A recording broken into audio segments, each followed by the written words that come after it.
Thanks for tuning in. I'm Dan and this is Generation Y. And today we're going to talk about a hot button issue about college and should the government be getting involved with it and making it free for everyone.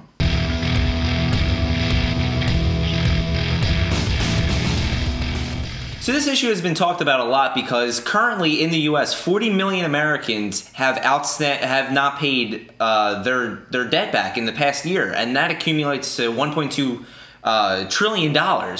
And this is huge on our debt. So there's a lot of people calling for the government to essentially make college free, just like in a lot of countries in the EU and Scandinavian countries.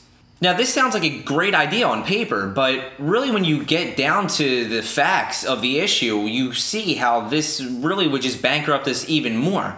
The Federal Reserve Bank of New York just did a study, and they said that every $100 that the government loans in student loans to people like me or Vince and Mateo who work on the show, the college tuition rates go up an average of $65. So really, government loans aren't doing anything to help us. They're really just hindering where we go to college because it's just getting out of control and way too expensive. Now, this is because when loans are plentiful from the government, colleges have no incentive to really lower college tuition rates because basically it's a profit. They're running for a profit. It's a business. And when you take loans from the government, they are running it like a business too, which I find weird because they're charging interest rates and they're pretty damn high. I was just looking at my college loans, and after, I'm taking a loan out for roughly $25,000 for 1 year, and after a couple years that's going to accumulate to be close to $60,000 just because of compounded interest. Now, is that fair for me? I'm trying to get a job in the workforce, but I'm essentially going to be in poverty because I have to pay back these huge student loans.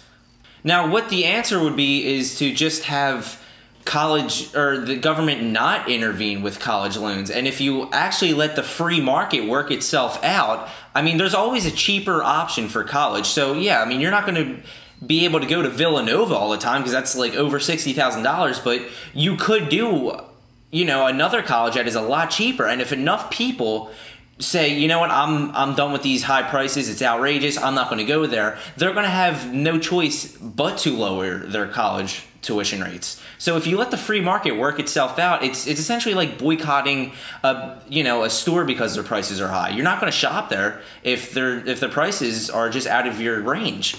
And if they're losing customers in business, they're going to have to lower their prices essentially. And when the government basically allows college to be free for everybody, they're essentially saying that college education is a right, which, okay, that sounds great and all, but a degree doesn't have as much value as it once did because everyone is handed one. Everyone deserves a degree now. So if you're getting into an Ivy League school for having, a 4.0 GPA your whole entire life, well, now they're going to start lowering their standards because they need to accommodate to everybody. And, not only will that lower the standards of every college and your degree isn't going to mean as much, but taxes are going to go through the roof. And because we have a free market system where the government doesn't control and set the standards for everyone, that you see we have so many transfer students from other countries and foreign exchange students because their education just doesn't match up to ours.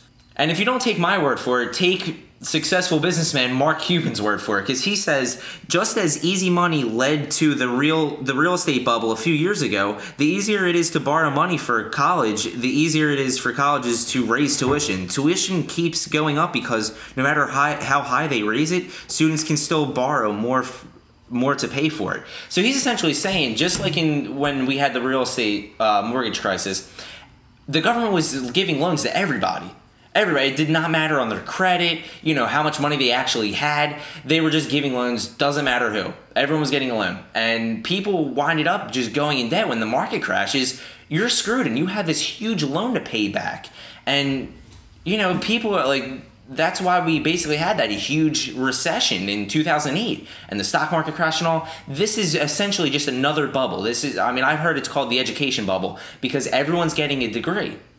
And essentially, a degree is not going to be worth as much as it should be. So look, when you actually get down to the issue of government taking over education, you're essentially saying that everyone deserves an education, and the standards are going to be lowered. So, and they haven't been working for it as hard as you have. So, I mean, that is communism in a nutshell, because everyone's trying to be equal, but in reality, you're just tearing down the people who are working for this, and they want a good education. And not only that, but colleges are going to be forced to take in tens of thousands of more students. So that's just going to be a drain on the resources, and they're not going to be able to pay their teachers as much money. So you're really screwing teachers out of jobs, because colleges are going to have to spend more money on, bigger classrooms and, more technology. The teachers are going to be losing jobs. Students are not going to be getting the education that they once were getting, because it's not really merit-based anymore, and that's the problem. Capitalism is all based on merit and how hard you work for something. When you have the government just run everything, yeah, it sounds great, yeah, it's free, okay, but there's always cheaper options for you that you can go to and still receive basically the same education. Now, the kid who sat next to you in 8th grade, who was just cheating off everybody else, didn't give a damn about his homework and his tests, he's going to be right in college with you. So, I mean, how does that make you feel? So now merit and talent and hard work is not being acknowledged like it once was, and people are no longer going to have an incentive to work as hard, because standards are they're low now. And the media and politicians draw this up like, you don't need, or you have to go to college to get a job, but there is such an influx of college graduates, and there's not enough jobs for them. And that's why you see, so many grads are they're living home with their parents because they can't find a damn job. So, there are other options like going into skilled labor, there is such a decrease in blue-collar workers now. It is insane. And it's all supply and demand. You go into skilled labor and, a trade, you're going to make a lot more money, because that's where the demand is, and that's where they need people, because everyone's going to college. They all want white collar, cushy office jobs, but there's such an influx, and when the government owns college, it's going to be 10 times worse.